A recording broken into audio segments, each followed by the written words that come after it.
नमस्कार, मैं रचना शर्मा। चढ़ती कला टाइम टीवी देख रहे सभी दर्शकों का स्वागत करती हूं। आप देख रहे हैं हरियाणा न्यूज। समाचारों की शुरुआत से पहले एक नजर आज की मुख्य सुर्खियों पर।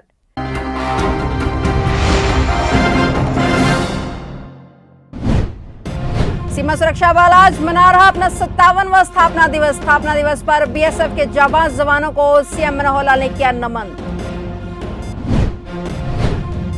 मुख्यमंत्री अंत्योदय परिवार उत्थान योजना तहत 3 दिवसीय मेले का आयोजन। उपायुक्त अंबाला ने मेला स्थल का किया दौरा। हरियाणा में आज से फुल स्ट्रेंथ में स्कूल खोलने का फैसला वापस। नए वेरिएंट ओमिक्रॉन के खतरे को देखते हुए हरियाणा सरकार का बड़ा फैसला।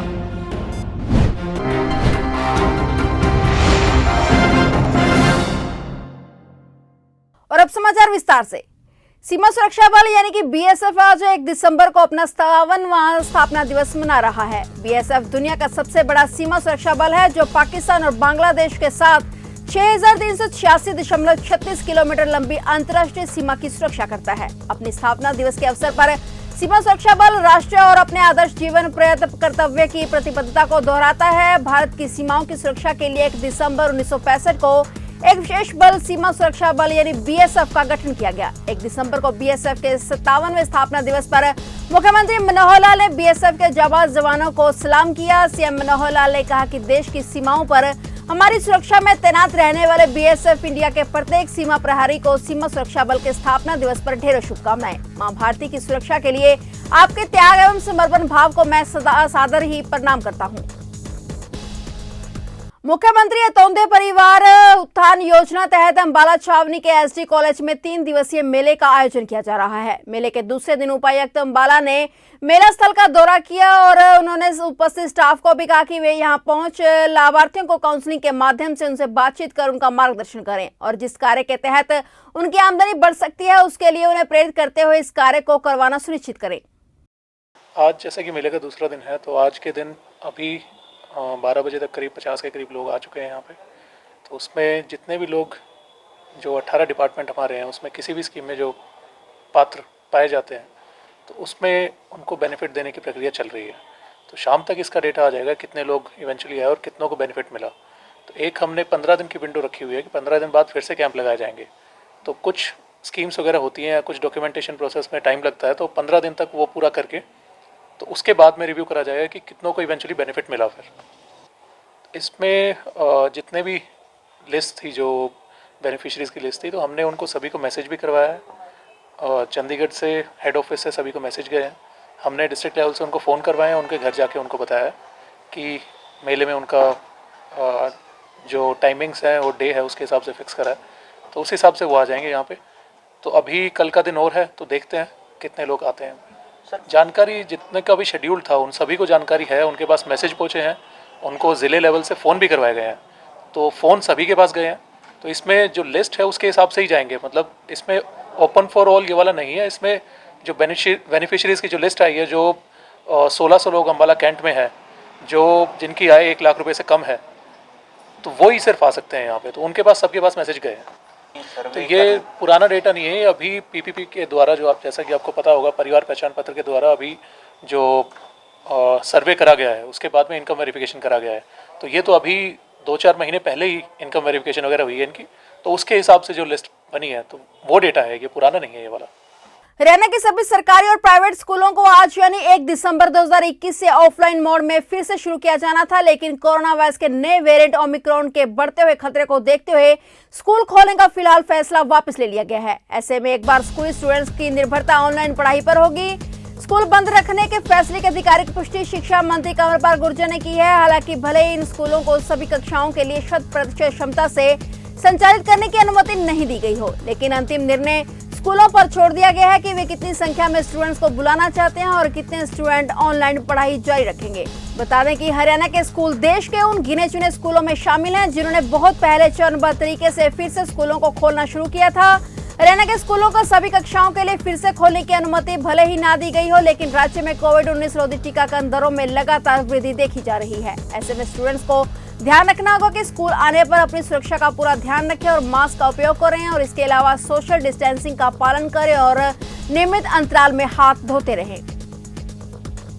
कांग्रेस की हरियाणा प्रदेश अध्यक्ष कुमारी शैलजा करनाल पहुंची, जहां उन्होंने लखीमपुर की घटना से लेकर किसान आंदोलन को लेकर केंद्र सरकार पर जमकर निशाना साधा। दरअसल शैलजा कांग्रेस नेता अरुण पंजाबी की दादी के निधन पर शोक जताने पहुंची। यहां उन्होंने परिवार के साथ बैठकर उन्हें सांत्वना दी। मीडिया से बातचीत में उन्होंने कहा कि कांग्रेस के तमाम नेता अरुण पंजाबी को ढांढस बंधाने पहुंच रहे हैं। इसी के साथ किसान आंदोलन को लेकर भी शैलजा खुलकर बोली। उन्होंने कहा कि किसान आंदोलन में अब तक 700 से अधिक किसान शहीद हो चुके हैं और कांग्रेस पार्टी किसानों के साथ हमेशा खड़ी है। कांग्रेस की प्रदेश अध्यक्ष कुमारी शैलजा ने एक बार फिर प्रदेश व केंद्र सरकार पर जमकर निशाना साधा है।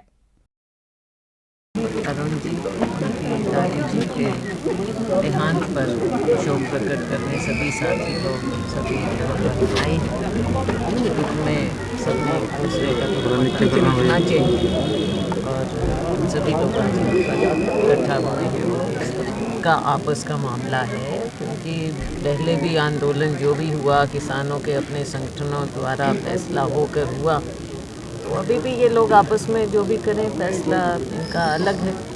लेकिन कुछ मांगे हैं, जो मांगे भी क्या, जो असली स्थिति है आप समझते हैं कि इतने 700 से अधिक किसानों की जो जान गई है उनके बारे में कुछ भी ना बोलना। और जिस प्रकार से तीनों पहले कानून बनाए गए और अब उन्हें वापस किया गया, ये लोकतंत्र के लिए या जो संसदीय प्रणाली है उसके लिए एकदम निरादर दिखाया गया।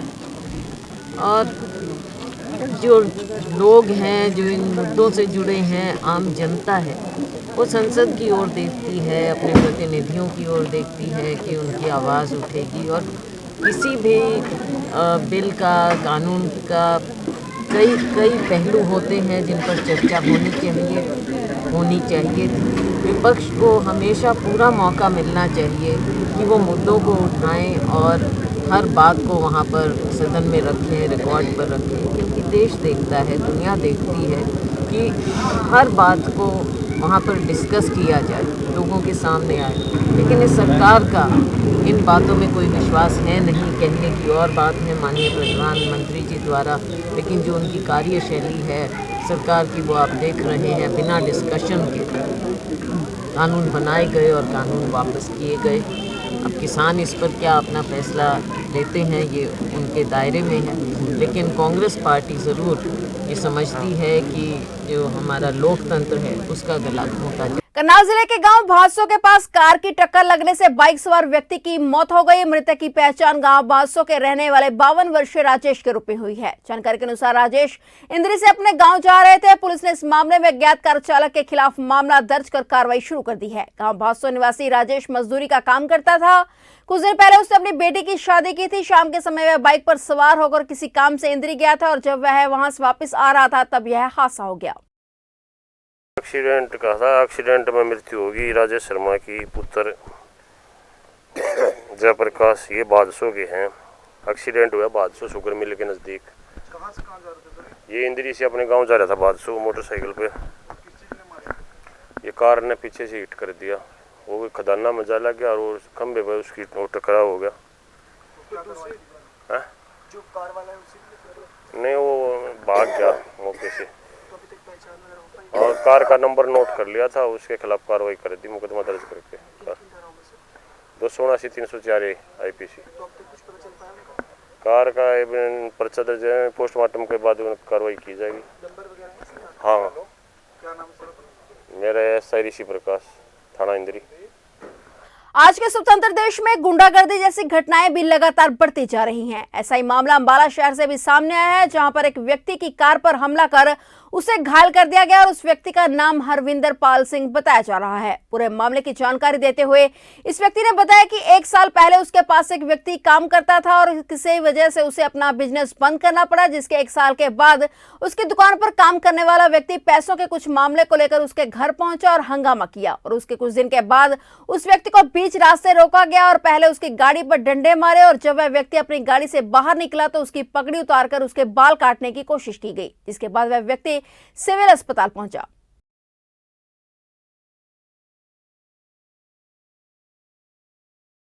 घटना ऐसा था जी, मेरे पास एक लड़का लगा हुआ था प्रीत नाम का, ठीक है जी। वो 1 साल पहले मेरे पास नौकरी करता था, मेरा पोल्ट्री फार्म था, महाराजा पोल्ट्री फार्म के नाम से। तो क्या हुआ, तो किसी कारण वो वर्ष बंद हो गया। तो हमारा जो लेना देना था वो मैंने सब कुछ ख़त्म कर दिया था। अब उसके नाम पे GST नंबर चल रहा था, तो मैंने उसे कहा था, मैं कहा तू अपना टैक्स भर ले और ख़त्म कर ले, ठीक है। वो 1 महीने पहले भी मेरे घर आके तमाशा करके गया है। तो मैंने उसे कहा था, मैं कहा तू अब क्या लेता है, जब 1 साल बाद तू उठ के आया, जब मैंने तुझे पैसे दे दिए थे तो तूने नहीं ख़त्म करा, तो मेरी कोई गलती नहीं है इसमें। तो वो 4 लड़कों को अपने साथ लेके आया जी। आके उसने मेरा रोका, मुझे रोक के पहले गाड़ी पे पिंडे मारे, मुझे बाहर निकाल के मेरी पग उतारी और मेरे बाल काटने की कोशिश करी उसने, और मेरी दाढ़ी पकड़ी, और उसने ये बोला कि इसको मैं बनाता हूँ सुधार बहुत बड़ा। ये है जी मैटर। 10 साल पुराने पेट्रोल में 15 साल पुराने डीजल के वाहनों पर पाबंदी लगाने तथा पोल्यूशन फैलाने वाले बड़े वाहनों पर ट्रैफिक पुलिस ने अपना अभियान चलाया है। ट्रैफिक पुलिस ने सोना रोड बल्लभगढ़ स्थित संजय कॉलोनी पुलिस चौकी के सामने पोल्यूशन फैला रहे वाहनों के चालान काटे और पुराने वाहनों को जब्त कर लिया। जब्त किए गए वाहनों की कुल संख्या करीब 30 बताई जा रही है। इसके अलावा ट्रैफिक पुलिस के द्वारा धुंध के कारण हो रही दुर्घटनाओं से बचने के लिए भी वाहनों पर रिफ्लेक्टर लगवाने का काम भी किया जा रहा है। सर ऐसा है, ये चालान हो रहे हैं जो एक तो NGTC के तहत 10 साला डीजल पेट्रोल 15 साला इनके चालान किए जा रहे हैं। एक पॉल्यूशन के जिन ट्रैक्टर ट्रॉली ट्रक डंपर जिन पर तिरपाल नहीं उनका चालान किए जा रहे हैं। और एक अभियान जो अब धुंध शुरू हुई है, इनमें गाड़ियों में रिफ्लेक्टर टेप लगा रहे हैं जिससे कोई एक्सीडेंट ना हो, कोई दुर्घटना ना हो सके। राणा परिवार सन 2000 से हर साल भंडारे का आयोजन 20 वर्षों से लगातार कर रहा है। पहले 24 घंटे का पाठ किया जाता है और साथ ही भंडारा भी किया जाता है, जिसमें बुजुर्ग विधवा महिलाओं को कंबल बांटे जाते हैं। राणा परिवार का कहना है कि यह सब मालिक करवा रहा है और हम सब उसके सेवादार हैं और यही उनकी सेवा में अपने जीवन ऐसे ही उनके चरणों में लगाए रखेंगे। फिलहाल हरियाणा न्यूज में इतना ही। तब तक के लिए देखते रहिए चढ़ती कला टाइम टीवी और मुझे दीजिए इजाजत। धन्यवाद।